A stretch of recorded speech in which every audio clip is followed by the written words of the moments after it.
Zig Ziglar. Inspiring true performance. In times of change, the learners shall inherit the earth, while the learned find themselves beautifully equipped to deal with a world that no longer exists. For over 30 years, I've read an average of 3 hours a day. Read my Bible every day, read the paper every day. That way I know what both sides are up to. And I just happen to believe that is very, very important. When you start looking at all of these things, when you become a constant student, that's when your growth is more substantial. And your motivation and your inspiration and your knowledge. And here's been one of my most interesting discoveries, and I've now written a book on it. It won't be out for quite a little while yet, but how to develop a creative imagination. The more you know about anything, the more creative you become when you add additional information to that. When I wrote Secrets of Closing the Sale, which is the first book and only book as a manual on how the processes that you follow in sales, only a book in New York Times, first time in that category that ever reached the bestseller stage. Now, what happened was very important. When I read that book, when I had 98% of it written, somebody sent me a little short three-paragraph summation. And what this little 3 paragraphs said was, this is the heart of the sale.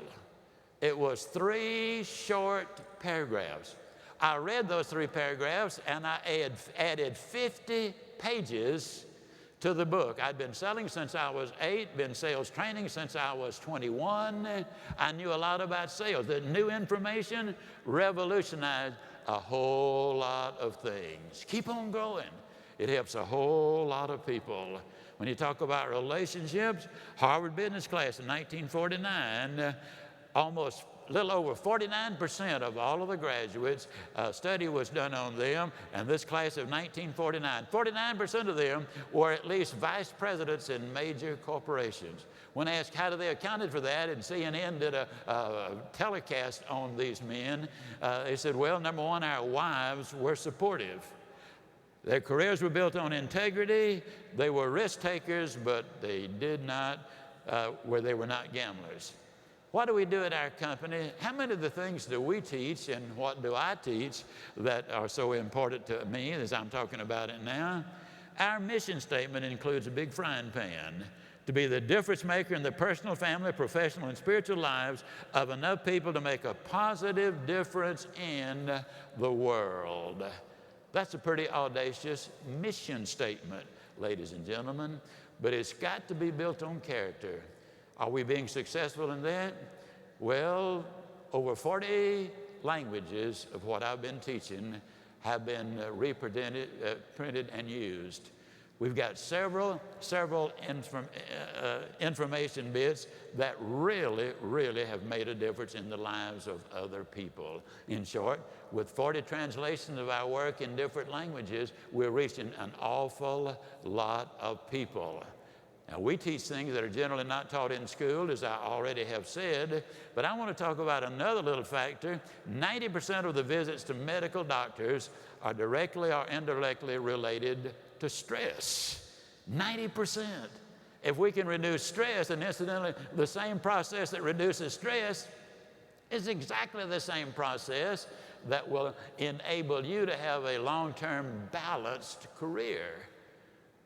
My stress level, and I face as many deadlines as anybody you know. It's always a book production, a class I'm teaching, a seminar I'm presenting, and each one of them requires time and concentration. Example, how many of you feel like I've made this talk before? Can I see your hand, please? Several hundred times. I made it yesterday. You know what I did between yesterday and today? I spent over 6 hours getting ready for today. You see, I think it would be arrogant if I thought I could stand up and spit it out just because I did it yesterday or hundreds of times. That's arrogance. That's when Buster Douglas knocks out Mike Tyson. That's when an expansion team in Houston beats an established NFL team in Dallas. I dare not. Look at the people here, several thousand. I'm taking over an hour. That's several thousand hours of time. Where would my integrity be if I came here unprepared to make something, a presentation that could make a difference in your life? There is no way. You got to prepare for it, ladies and gentlemen. When stress does hit you, how many of you will admit that after 9/11, maybe you had a little stress? Can I see your hands, please? All right. Let me tell you something, folks. If you take the word stressed and spell it backwards, it's desserts. When you respond to life instead of react to it, react is negative. You get sick, go to the doctor. She gives you a prescription, says, see me tomorrow. You walk in the next day, she said, uh-oh, it's not working.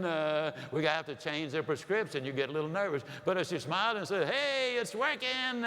And so she's just responded, and you feel better because now you see some real hope in order to get ahead in life.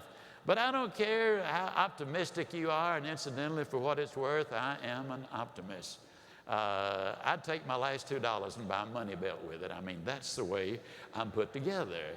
I'd go after Moby Dick in a rowboat and take the tartar sauce with me. Your optimism is an important fact of life. Zig Ziglar. Inspiring true performance.